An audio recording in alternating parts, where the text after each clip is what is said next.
even though there are a lot of things that I can't do now, I can still look back and really be proud of the things that I did do when I could do them.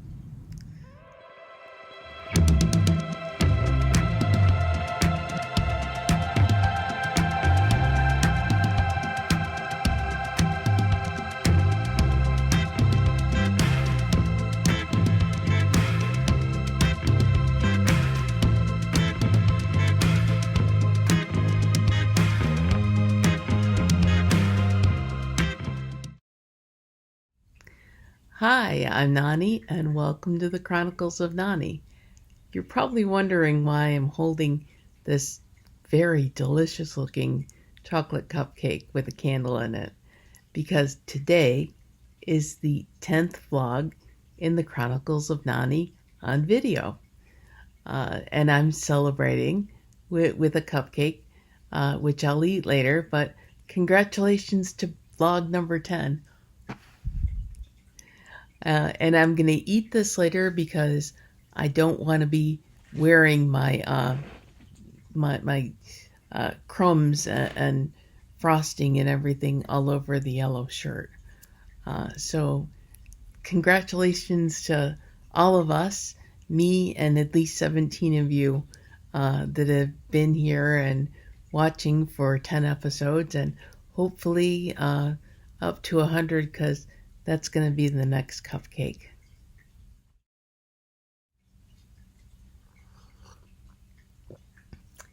No, I did not take off and eat that cupcake after all.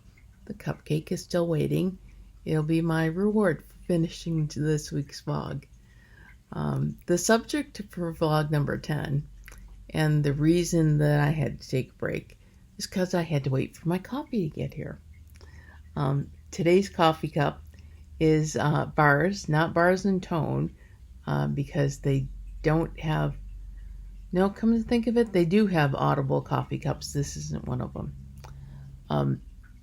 But I had received that when I finished my internship at the cable company I interned at when I was in trade school.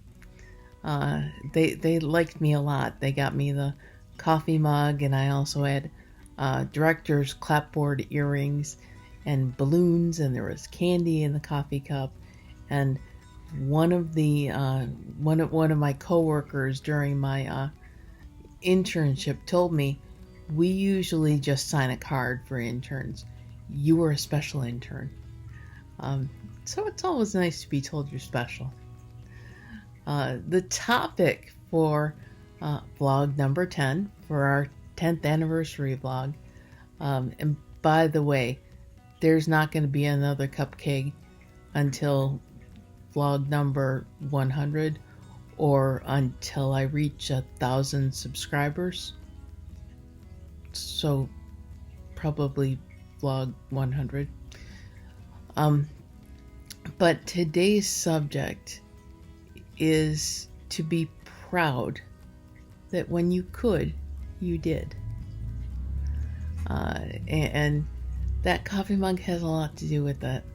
One of the things that when I could, way before MS, that I did, is I took a week vacation by myself. I drove to Atlanta because I did ultimately want to live in Atlanta. I'd been there. I loved the area, and that's where I wanted to live. So I went to Atlanta planning on filling out job applications and getting a job and going home to pack up and move. It's not that easy. So near the end of my trip, and I did do some fun touristy things while I was there. I went to a wrestling matches taping in Marietta while I was there. And I went to CNN Center. And I went on the tour of looking at all of the different things that they do in the newsroom and how to do weather. And it was so much fun. And I thought, this is what I think I'd like to do. I would really love to work in television, in broadcasting and doing video and things like that were just, they looked like so much fun. And I went down to the food court and I bought some lunch and sat down at the food court by one of the fountains. And there was a gentleman sitting next to me, and I struck up a conversation with him. And he asked me, if I worked there or if I was traveling there, because I was wearing a business suit. Because you never know when an interview is going to pop up when you're job hunting. And I told him that I'm job hunting and I'd love to live in the area, but I really, really was impressed with things I saw on the tour, and I would love to do something like that. I had taken broadcasting and done radio work in high school. He told me, you've got one of the absolute best broadcasting schools in Michigan where you come from. And he said, go back to Michigan and go to Specs Howard School of Broadcast Arts. And he said, then come back next year. And you're going to have a foot ahead. So if this was an 80s movie, this would be montage time. Because, I found my great dream that I was searching for, and now I just have to go back and then we move ahead a year. I go to school, and then I get my dream job, and I would probably work for Turner Sports or something like that, and the world would be fantastic. At school, at trade school, learning the trade and learning all of the ins and outs about broadcasting and television broadcasting, video broadcasting, and I absolutely loved it. It just totally confirmed that this is what I want to do. My first interview after I got out of trade school was in Georgia, in Marietta, Georgia, suburban Atlanta, with Green Frog Productions, which is a company that does video chasing trains all over the country. Dream job. I love trains. I love watching trains. Before I left Atlanta, they had, I called them back and asked them if they had made a decision on the production assistant job that I had applied for. Unfortunately, the decision was that they were not financially in the position that they could really hire fill that position at the time, so they weren't going to be filling it after all. So I went back to Michigan and I did some freelance work. This is some time ago. I had mentioned that I taped board meetings and exciting things like that. And I did that until I got my next big interview, which turned out to be my first job offer, working for a cable company. And I was the public access coordinator and sports director. Actually, it was sports producer. I changed the title to sports director a couple years after I was in the position. That job at the cable company ended up being a job that I absolutely adored. I did well at it. It was one of those things where I don't know if I'm ready for this, and I don't know if I have the skills to do this well. But I'm going to go ahead and give it a try, and if they have faith in me, I'm going to prove that they're right. So I did get the job. The fun part of being offered that job is my boss actually told me that out of the 3 people that were the finalists for the job, 2 men and me, I got the job because I got the highest score on the sports quiz, which, thank goodness, I was born and bred a tomboy. And I loved the job at the cable company. I loved teaching the public how to use the equipment because I had to learn how to use it really well to be able to explain to somebody else how to use it. And it makes you learn better if you have to teach it. But I really, really, really loved doing high school sports. And we had 3 high schools that we covered sports for. The other thing that I loved about that job is there were coworkers from that job that are still close and dear friends today. 30 years later, I can still say, well, almost 30 years later, I can still say that they're near and dear to my heart because we went our separate ways professionally, but we never left each other. When I was finishing my college degree, I went to college full-time at 2 and then finally a third different campus for my school.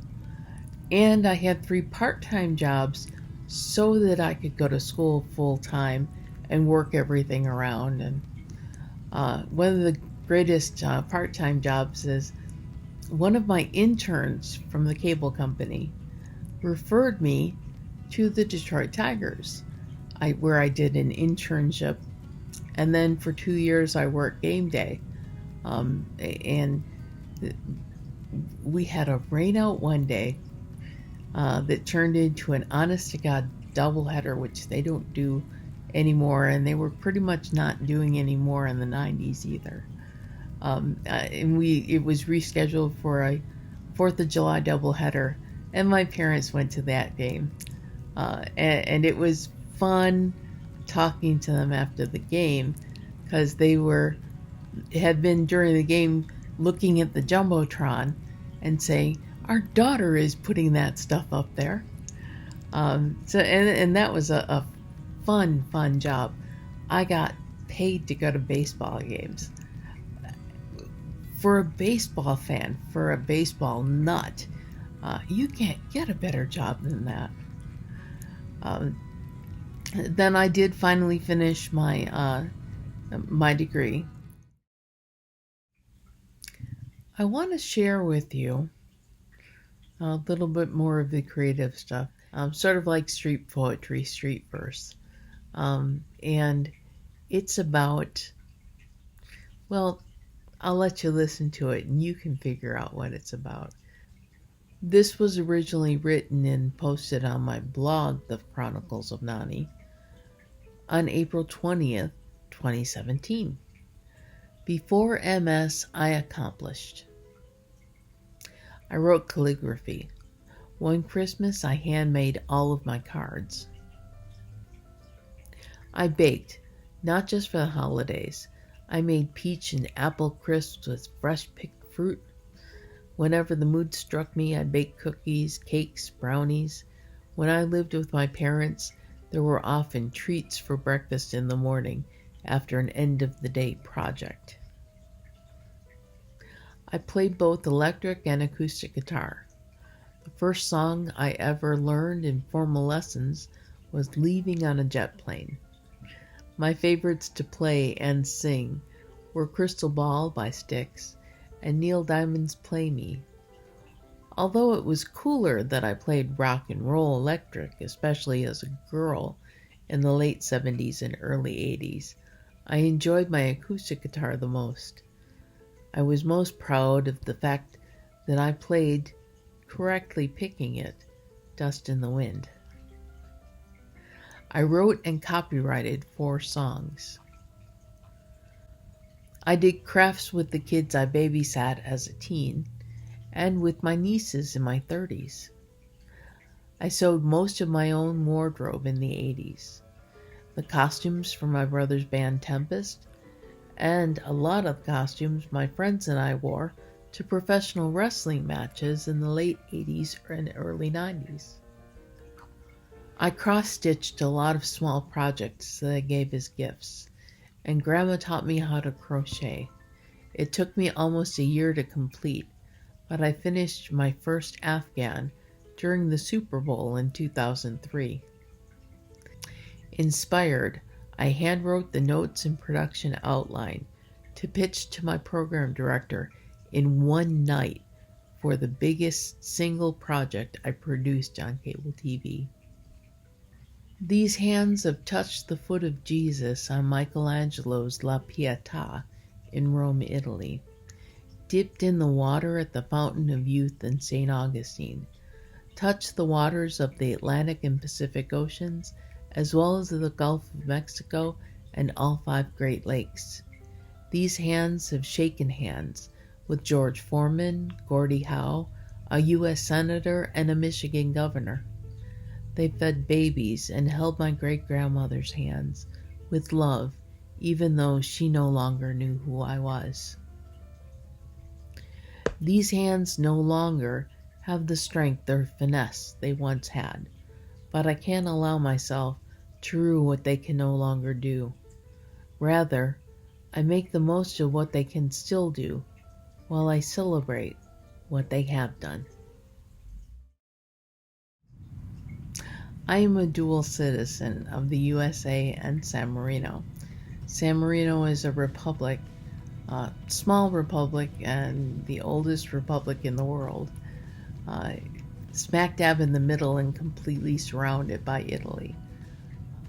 I had the honor, and I consider it an honor, of turning 13 in San Marino. My father turned 13 on the boat on the way to coming to this country. So that's a very neat thing that my dad and I share, is that he turned 13 coming here, and I turned 13 visiting what I call the fatherland. If you really think about it, how many people get to say that they've traveled to another country? And I got to travel to another country, and I couldn't travel more than overnight now with MS, but I did get to do that, and I have wonderful memories from when I was in Italy. I got to discover how awesome it was to be an aunt, and I think that's one of the greatest things that I did get to do. I don't have children of my own, that's by choice. But I did get to be an aunt, and I got to do lots of things with my nieces when they were young. And I still enjoy getting together and finding out and being able to chat with my nieces as adults now. And we can talk about anything and everything. Education and work, and we can even talk about politics or religion because we learned how to have different opinions and respect each other for those differing opinions. I got a lot of the fantastic things that moms get, and I had to do some disciplining and diaper changing and those fun things that I said I'd never do, but I did end up doing. And it was a fantastic opportunity to experience those things with my twin nieces, and still get to be a happy single person when I wasn't with them. Although I found out that I enjoyed being with the girls a lot more than most of the first dates that I went on at that time. And I get to look back on all those things. The photos, the memories that I have, the people that I still know and can share those memories with. And those are precious things to me. Even though there are a lot of things that I can't do now, I can still look back and really be proud of the things that I did do when I could do them. Accept the help that you can get and do everything that you can. But don't forget how wonderful things you've already done are too. And on that note, we'll say goodbye for this week.